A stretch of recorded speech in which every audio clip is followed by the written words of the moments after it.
আল্লাহু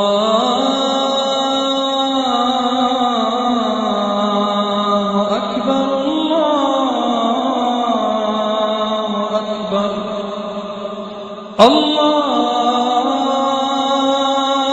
আকবার, আল্লাহু আকবার। এবার আসেন কিছু প্রাইম লেসন, কোর লেসন সূরা ইয়াসিন থেকে। আমি সম্ভবত গত বছর আমার ভেরিফাইড ফেসবুক পেজ থেকে আমি 4টা লাইভ সিরিজ করেছি 4 ঘন্টার সূরা ইয়াসিনের উপর। আপনারা শুনবেন এগুলো, খুবই ওয়েল ডকুমেন্টেড ম্যানারে একাডেমিক ওয়েতে আলোচনা করেছি। যাদের সময় আছে শুনবেন এই লাইভগুলো। তো আমি এখন শুধু সার নির্যাসটা প্রাইম লেসন বা কোর লেসনগুলো নিয়ে আসি।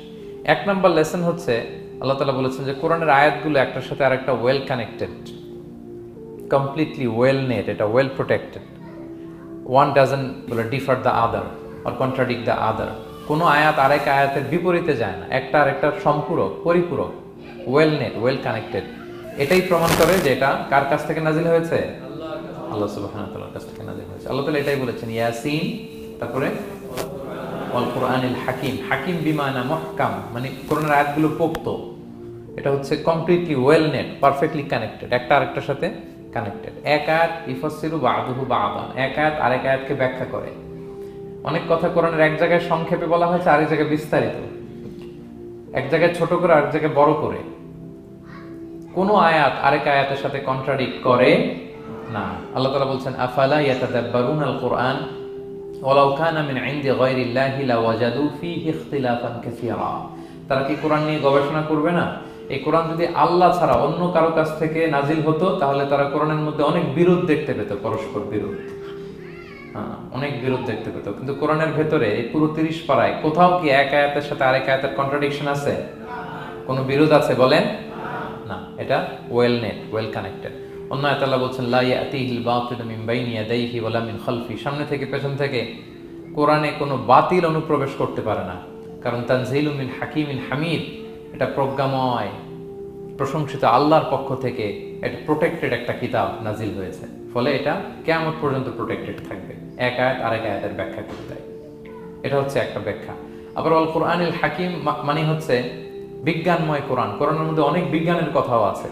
শুধু বিজ্ঞান নিয়ে কি আছে, প্রায় 1.5 ঘন্টার লেকচার আছে আমার। Scientific indications of the holy Quran, cosmic symbols, natural phenomena, cosmology, embryology, morphology, blah blah blah, অনেক কিছু।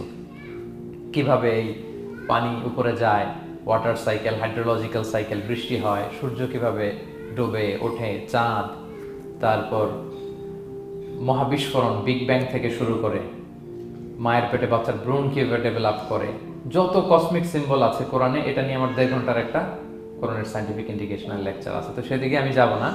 তো আল কুরআনুল হাকিমের 2টা ব্যাখ্যা হয়। এক হচ্ছে মুহকাম, মানে কোরআনের আয়াতগুলো প্রোটেক্টেড, কানেক্টেড। আরেকটা হচ্ছে কোরআনের আয়াতগুলো বিজ্ঞানসম্মত, বিজ্ঞানের সাথেও কন্ট্রাডিকশন করে না। কিছু যদি অমিল থাকে, বিজ্ঞানের অপেক্ষা করা উচিত। বিজ্ঞান সামনে আরো শিখবে, আরো জানবে, আরো ডেভেলপ হবে, তখন বারবার বিজ্ঞানের মাথা কোরআনের দিকে নিচু হয়ে আসবে। ঠিক কিনা বলেন?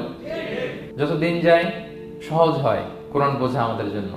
বিজ্ঞানের আবিষ্কারের কারণে কোরআন বোঝা সহজ হয় এবং মিলে যাচ্ছে সবকিছু। তাহলে এটা হচ্ছে 1 নম্বর লেসন সূরা ইয়াসিন থেকে, যে কোরআনের সব ভার্সেস গুলা আর পারফেক্টলি কানেক্টেড, ইন্টারকানেক্টেড। 1 নম্বর। আল্লাহু আল্লাহু আল্লাহ।